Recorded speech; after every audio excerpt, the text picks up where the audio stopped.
Et à présent, mesdames, messieurs, on va faire un petit tour dans la rue Al-Mu'izz, une des plus anciennes rues en fait dans le monde entier. Il faut dire que cette rue abonde en vraiment trésors du Caire islamique, cette rue qui existe en Vieux Caire, est également une des régions à ne pas manquer, à ne pas rater également pendant le mois du Ramadan. Pour plus de précision sur cette rue, nous avons le plaisir d'avoir avec nous en ligne Monsieur Hazem Hassan qui est expert en tourisme. Alors bonjour monsieur.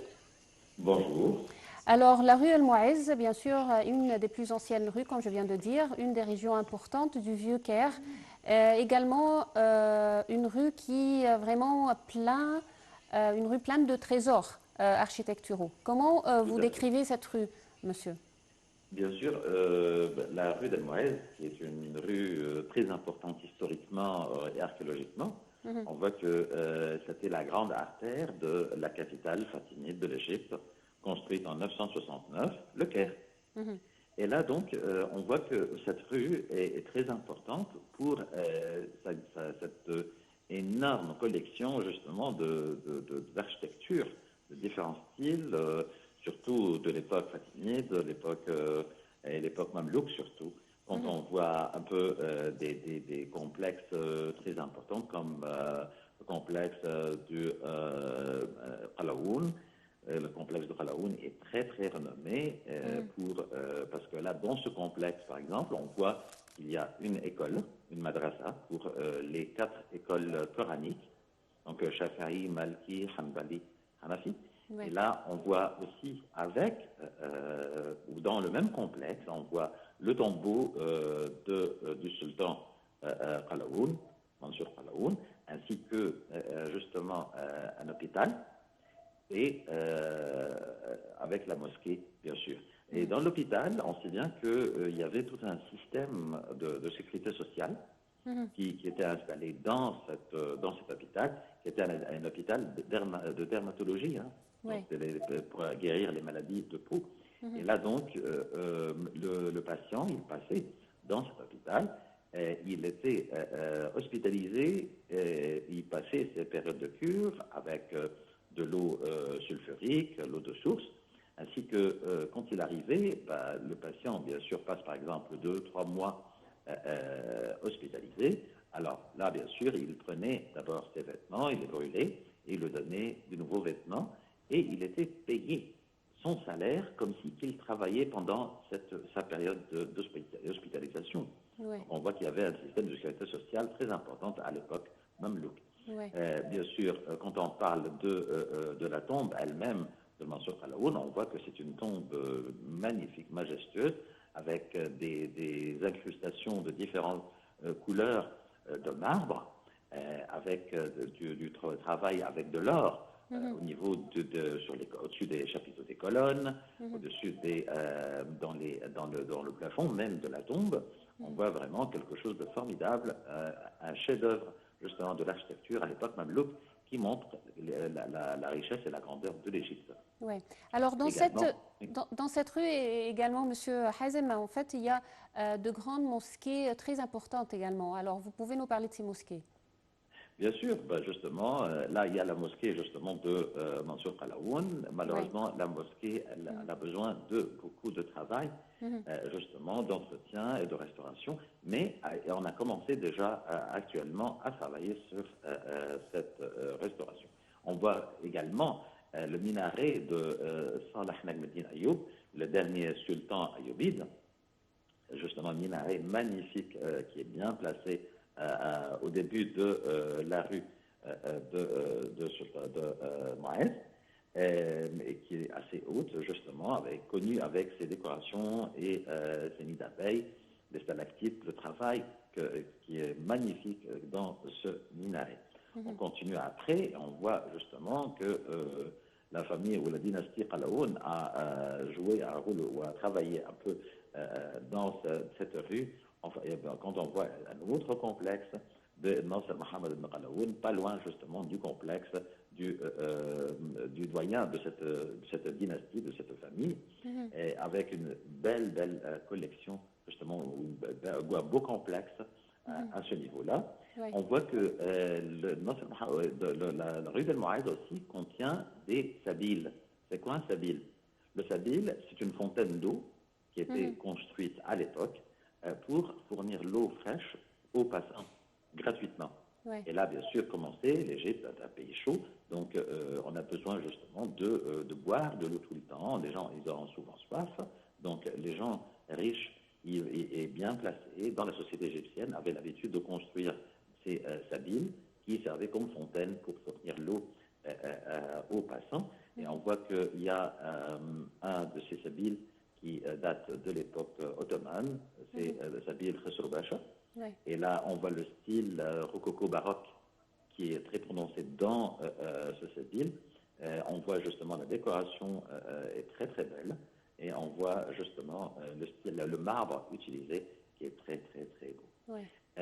On continue également avec un peu plus loin la mosquée de Khosrow Basha avec justement Khosrow qui a avec son célèbre minaret avec justement le style turc, le minaret long et fin qui ressemble un peu au minaret de la mosquée de Mohammed Ali Pacha dans la citadelle. On voit justement beaucoup dans cette rue, beaucoup d'autres formes d'architecture magnifiques. On voit un hammam, le hammam de Inal. Donc, l'Arshaf Inal, c'était un des Mamelouks de la deuxième dynastie des Mamelouks, le Bourgueil, il a construit ce hammam dans la rue. Donc, on voit que justement, ça montre bien les habitudes et les coutumes des Égyptiens dans les hammams, comme on le sait tous, le fait d'avoir une salle de bain dans la maison, dans les anciennes maisons, ça, c'était pas pour tout le monde. Alors là, c'était un signe de richesse ou de luxe. Donc, le peuple allait dans les hammams pour se laver et justement faire des cures de peau également et d'entretien de peau dans toute l'Égypte.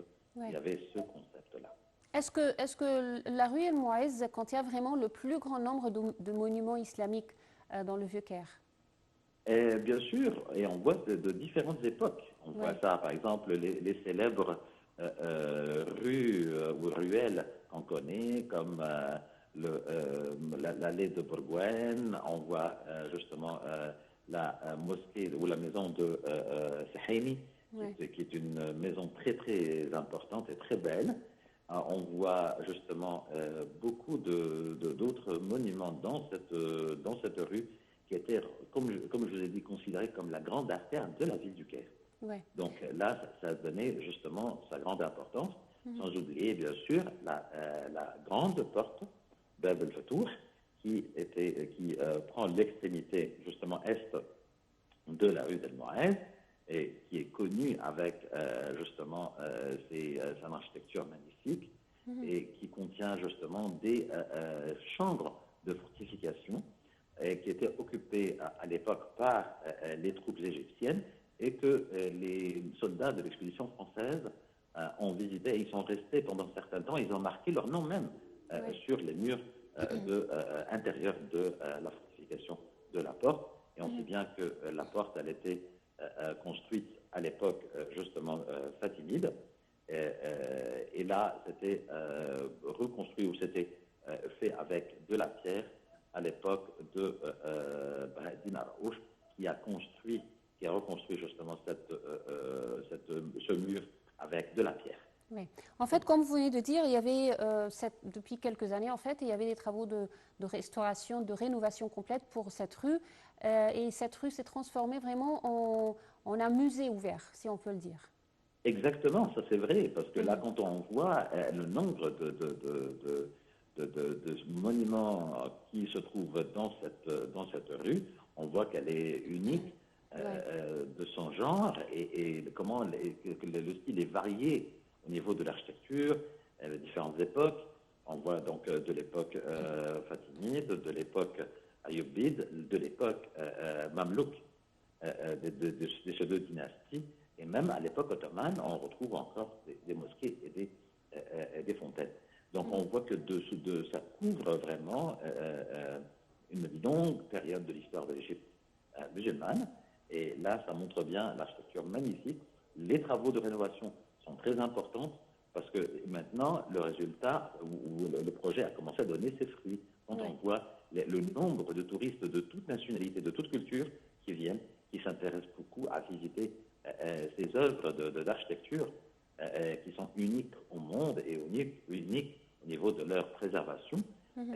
Donc on voit que c'est vraiment un attrait très important et qui a commencé à attirer beaucoup les touristes, surtout les Égyptiens et les Arabes à l'époque de cette année, chaque année à cette époque même, pendant le mois de Ramadan. Donc là, c'est vraiment formidable. Et le matin, c'est outre à son charme, le soir, à son charme aussi. On regarde avec la lumière et tout, on voit que ça donne un autre aspect aussi attirant, mais d'une autre manière. Quand on visite la rue et on se balade dans la rue d'El Mouaez, on voit cette rue riche avec ses monuments, avec un autre œil, mais avec toujours le même esprit d'être impressionné par sa beauté et ses variétés du côté artistique. Exactement, Monsieur Hazem. En fait, vous venez de parler du mois de Ramadan. Il faut dire que cette région, la rue El Mouaez, tout le vieux Caire, Khan El Khalili, ce sont des régions que tout le monde vraiment aime visiter, surtout pendant le Ramadan. Même les Égyptiens eux-mêmes, chaque année, on doit aller se balader, comme vous venez de dire, pendant le mois du Ramadan dans ces régions. Alors, comment vous décrivez l'ambiance pendant le mois de Ramadan dans toute cette région du Vieux-Caire? Bien sûr, une ambiance très très vive. Les gens, ils profitent à fond. On voit même des jeunes qui font des activités, des dames qui dessinent le henné dans la rue pour les dames et les jeunes filles. Des gens qui prennent des photos, qui font des photos, et parfois avec des tenues un peu fantastiques, des tenues arabes, avec les tenues quand on voit, comme on regarde dans les films historiques. Vous voyez, donc il y a beaucoup de vendeurs de différents plats. On voit la baba papa, on voit la crème glacée, on voit vraiment beaucoup d'activités et surtout vendre aussi les desserts de Ramadan. Ça aussi, c'est très intéressant. Les cafés ne ferment jamais. Depuis les cafés et le restaurant ne ferment jamais depuis une heure ou 2 heures avant l'heure du déjeuner jusqu'à la fin, jusqu'au souper, jusqu'à l'heure du souper, la prière d'El Fajr. Donc on voit que justement c'est très très animé et bien sûr c'est une destination très importante, non seulement pour les Égyptiens et les Arabes, mais pour toutes les nationalités qui viennent, qui admirent justement cette ambiance de carnaval, si on veut en quelque sorte, qui couvre la rue d'El Mouaez et justement les rues d'à côté. On voit justement beaucoup pour les Arabes surtout et les Égyptiens, beaucoup de films et beaucoup de feuilletons qui étaient tournés dans cette rue et qui font un rappel très important pour ces gens qui viennent pour regarder et visiter ces cafés, ces monuments qui étaient choisis par des cinéastes et des metteurs en scène pour justement faire tourner des films et des feuilletons que les gens aiment beaucoup. Donc il y a vraiment beaucoup d'attraits, effectivement, beaucoup de raisons pour lesquelles les gens ils aiment bien aller passer un temps agréable ici dans cette ville, ou cette rue importante. C'est vrai. Je vous remercie infiniment, M. Hazem Hassan. Je rappelle, vous êtes expert en tourisme. Je vous remercie infiniment. Merci beaucoup. Merci à vous. Merci. Merci, Madame, Monsieur. C'était tout pour cette édition de Bonjour l'Égypte. Je vous remercie infiniment. Bonne journée.